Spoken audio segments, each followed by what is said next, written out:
daerah Cilegon, ya, tepatnya di PT OTM. Penyidik juga berhasil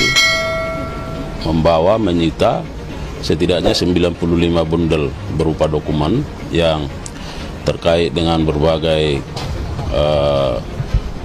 administrasi persuratan dan kontrak. Salah satu orang-orang yang kemudian jadi tersangka ya pada waktu itu, begitu kan ya. Kalau nggak salah ini pernyataan ya dari Dirut Pertamina ya, Karin Agustiawan pada waktu itu menjadi tersangka ya. Artinya apa? Dia mengatakan begini ya, tidak mungkin dia dilaksanakan sendiri, begitu kan ya, tanpa terkecuali ada kesepakatan tertentu. Dan saya meeting sama Pak Kejaksaan ya, Pak JA sebelum ke Magelang jam 11 malam itu, bagaimana tentu kita apresiasi yang dilakukan Kejaksaan, kita hormatin. Seperti dulu kita sama-sama Kejaksaan, kasus Asabri, Jiwasraya, Garuda, kita berpartisipasi. Nah sama, di Pertamina sendiri tentu kita akan review total. Seperti apa nanti bisa perbaikan-perbaikan yang kita lakukan ke depannya. Ya, banyak yang bicara bagaimana peran SKK Migas, bagaimana peran Menteri SDM, bagaimana Menteri BUMN, bagaimana juga lain-lain. Nah ini yang kita konsolidasikan, kita harus berikan solusi. Seperti yang Pak Presiden selalu bilang, antara menteri ini berkomunikasi. Dan insya Allah saya sama Pak Belil bisa kasih solusi ini. Ya, dan kita sama-sama petakan mana yang kita bisa lebih efisiensi. Begini, yang namanya instruksi Presiden itu adalah perintah jabatan. Harus dilaksanakan. Berarti pemerintah tahu, Bu? Pemerintah tahu, itu perintah jabatan. Dan saya melaksanakan sudah sesuai dengan perintah melaksanakan sebagai pelaksanaan anggaran dasar. Karena ada due diligence, ada 3 konsultan yang terlibat, FGI, McKinsey. Sedepan Bu lihatnya. Ya, jadi sudah ada 3. Ya, jadi itu sudah konsultan, sudah melakukan pendalaman dan disetujui oleh seluruh direksi secara kolektif kolegial, secara sah, karena ingin melanjutkan apa yang tertuang di dalam proyek strategis nasional.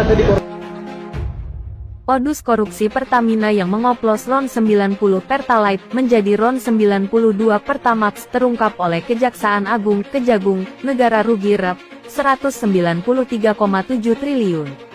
Kejagung menetapkan 7 orang melansir BBC News Indonesia. Direktur Penyidikan pada Jaksa Agung Muda Bidang Tindak Pidana Khusus Jampitsus Kejagung, Abdul Kohar, mengatakan para tersangka meliputi 4 orang dari anak perusahaan PT Pertamina serta 3 orang lainnya yang berasal dari sektor swasta. Dari ke-7 tersangka tersebut, salah satunya adalah Direktur Utama PT Pertamina Patraniaga, Rifa Siahaan, RS. Melansir Tempo.co, Rifa melakukan pengadaan produk kilang dengan membeli RON 92 Pertamax. Namun, faktanya yang dibeli adalah RON 90 Pertalite yang memiliki kualitas lebih rendah. Setelah itu, melakukan proses pencampuran di depo untuk meningkatkan kadar RON menjadi 92. Kohar menegaskan bahwa tindakan tersebut jelas terlarang. Kejagung menetapkan 6 tersangka lainnya, yakni Direktur Utama PT Pertamina International Shipping, Yoki Firnandi, YFSDS selaku Direktur Feedstock dan Product Optimization PT Kilang Pertamina Internasional, dan AB selaku Vice President Feedstock Management PT Kilang Pertamina Internasional. Kemudian, MKAR selaku Beneficial Owner PT Navigator Katulistiwa, DW selaku Komisaris PT Navigator Katulistiwa sekaligus Komisaris PT Jenggala Maritim, dan Gereja selaku Komisaris PT Jenggala Maritim dan Direktur Utama PT Orbit Terminal Merak. Tersangka dalam kasus ini, melansir tribunnews.com, berikut peran ke-7 tersangka kasus korupsi ini. RS, bersama SDS dan AB, memenangkan tender atau bertindak sebagai perantara dalam perdagangan minyak mentah serta produk kilang yang diduga dilakukan dengan cara yang melanggar hukum. DW dan Gereja berkomunikasi dengan tersangka AB untuk menetapkan harga tinggi spot sebelum persyaratan terpenuhi serta memperoleh persetujuan dari SDS dalam proses impor produk kilang. Dalam proses impor minyak mentah dan produk kilang, Kejagung menemukan adanya markup kontrak pengiriman oleh Yoki selaku Direktur Utama PT Pertamina International Shipping. Akibatnya, negara mengeluarkan biaya tambahan sebesar 13 hingga 15% secara tidak sah, yang kemudian menguntungkan tersangka MKAR dari transaksi tersebut.